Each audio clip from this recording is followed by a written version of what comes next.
Healthy aquatic ecosystems require healthy land and watersheds surrounding them, because water and land are connected. The water that falls as precipitation in the form of rain or snow either cycles back to the atmosphere through evaporation or transpiration, flows over land to become part of a stream, a lake, or the ocean, or permeates into the soil to become groundwater. Natural landscapes such as forest hold water on the land and filter it as it is slowly released, preventing it from rushing into streams and rivers and resulting in more stable and better quality stream flows. That is why deforestation and pollution have negative consequences to water quality and quantity, the health of organisms that use the water, including us, and even to the flow and movement of the water itself. Habitat restoration is part of an ethic of environmental stewardship that empowers people to make positive impacts on the environment, restoring and regenerating the natural processes that make and keep habitats healthy. A major component of habitat restoration for native Atlantic salmon in Lake Ontario is to reforest the land that supports the cold water stream habitat these fish need. Atlantic salmon adults migrate up tributaries as early as May and stay in the streams for upwards of 6 months or more during the heat of summer. They spawn in the fall, the eggs stay in the gravel over winter, and in the spring, the fry emerge.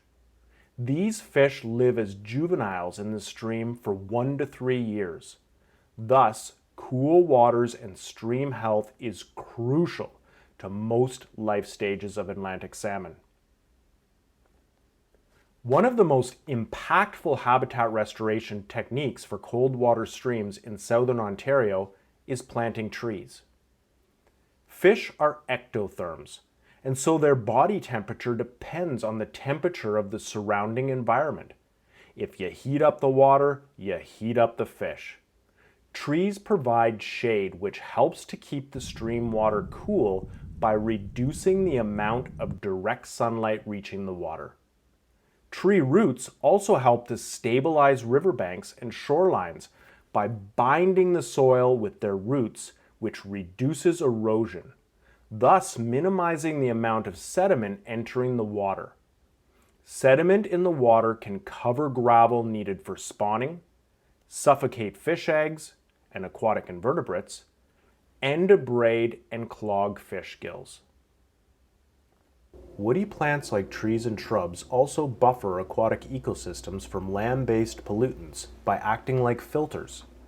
Water flowing across agricultural fields may pick up excess nutrients like nitrates and phosphates, and water flowing across roads and lawns may contain contaminants like pesticides, solvents, oils, and heavy metals.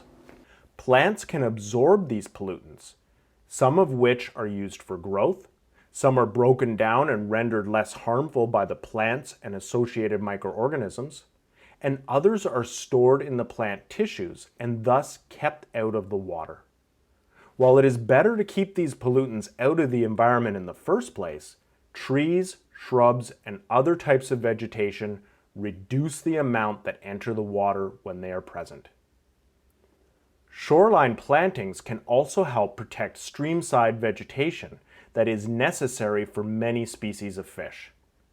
Riparian zones, which refer to the plant communities along stream banks, provide habitat for terrestrial insects. Surprisingly, there are many species of fish that eat terrestrial insects, either picking off the ones that fall on the water or leaping out of the water to catch ones that fly by. An extreme example of this is the red-side dace, which is an endangered species of fish in Ontario, as it is known for its ability to leap out of the water to feed on flying insects. Consisting of up to 85% of the red-side dace's diet, the availability of these flying insects is greatly influenced by the amount of vegetation overhanging the stream. When this vegetation is removed, it reduces the abundance of insects, and less food for the red-side dace may mean fewer fish survive. Planting trees and maintaining shoreline vegetation will help to support populations of this unique fish and others that utilize terrestrial insects in their diets.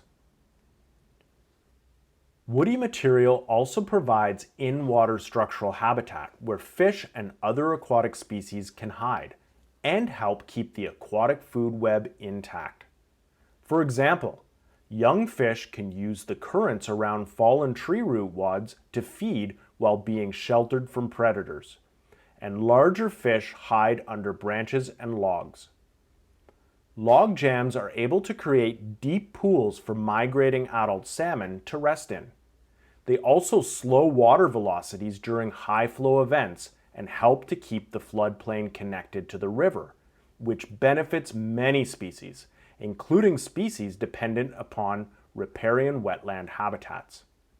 Log jams also help prevent some food items from being quickly washed out of the system, acting like a net holding diverse items such as leaves and salmon carcasses, so they remain in place as food for a variety of organisms, from benthic invertebrates to salmon.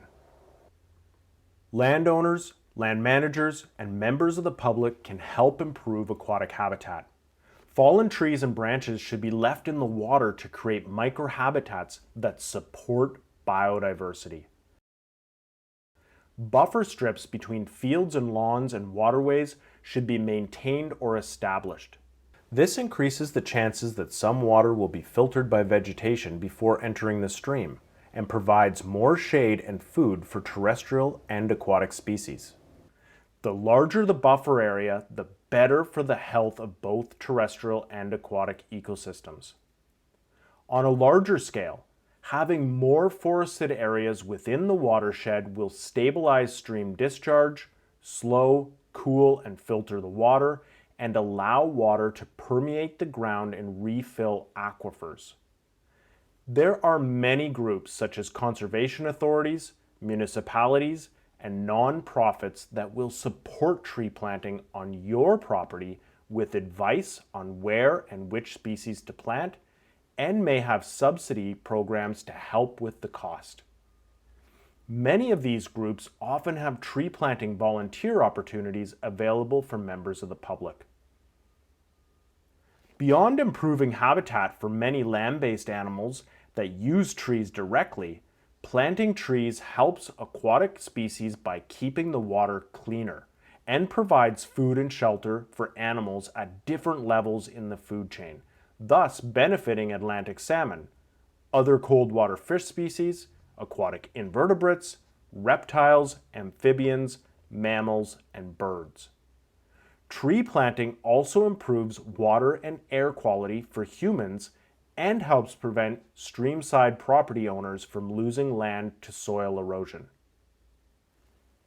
Thank you to all our volunteers, partner organizations, and sponsors who have contributed to tree planting efforts and helped improve watershed health in the Lake Ontario Basin.